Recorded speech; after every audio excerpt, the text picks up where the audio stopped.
I want to really explain to you today the relationship between the Bini and the Yoruba, the history of Oduduwa. I am a Bini man. I am from Orion local government, Edo State. I have been hearing some people coming out on social media saying that Bini gave birth to Oduduwa. My brother, I have to tell you people the truth. The relationship between the Bini and Yoruba is also the same like the Fulani and the Hausa. The difference is the Fulani people came lately, about 18th century. So they maneuver their way, treat their Hausa, and at the end of the day, they started putting their own kind, their family as emir, king, to control over the Hausa. But in our own case, two princes from Ife, one is called Afeloginya, that is the eldest. The second one is called Oromio. So two of them came from Ife. They were exploring because they were princes. Ife were more civilized more than us in those days. When they were coming, the path they passed through, they stopped in a place called Lucin. The elder brother decided to settle there. If you still go there today, the king, that is the elder brother of Oromio, still there. If Oba of Benin, any Oba want to become an Oba, must go to that place. That place is called Usen, but in the early days, it was called Ife Kekere, Litu Ife. So the Elawore of Usen is an Oba, true, it's an Oba. Oba Oluogbe, the second, is an Oba. So Oromio, who decided to move fronts, who went to a place called Udo before he now went to Igodo Migodo. He now pregnated our sister. So Oromio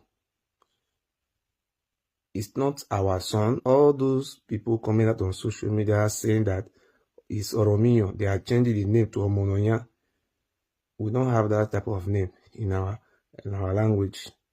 Omonoya, that is not the name for Oromio. Is Oromio. In Benin, we have Oromio Primary School. They don't call it Omonoya Primary School. You understand? Oromio Primary School is in the heart of the city called Uselu. And that Uselu is also a Yoruba name, which is Iselu, the making of the king. It's a Yoruba name. So my brother, those history that they are propagating on social media, it was manipulated by the late Oba Erediawa, because they were looking for what they will do so that our people, the income generation will not know the genocide they have committed against our aborigines. That is the reason why they started forging history. Because these people have stayed in our land for more than 700 years. The history of Ikaladera was written by the first historian called Jacob U. Egareva. Egareva wrote the history. You can go and find the history book it's in the British Library in London. Short History of Benin, written in 1936. Ikaladeran is not a missing prince. Ikaladeran died in a place called Uwoton, and he was buried there. So Ebarediawa went to Uwoton and used all those priests, all those Juju priests, to take an oath so that they will start lying. A place called Uwoton, and our history says Ikaladeran died in 12th century, the same year Oromia came, the same year Ikaladeran died. So the Yoruba people have already cleared that Oromia is not even the son of Oduduwa. So the Oba of Benin is a Yoruba man. In our language, we don't call Oba king. What we call king in our language is Ogi.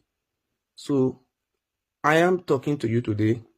I am the descendant of the Aboriginal king of the land called Ogiso, which we now know as Ogiame. I want you people to follow my page and share this video. If you want more history, you can also contact me and write me a message. Thank you very much, and God bless you.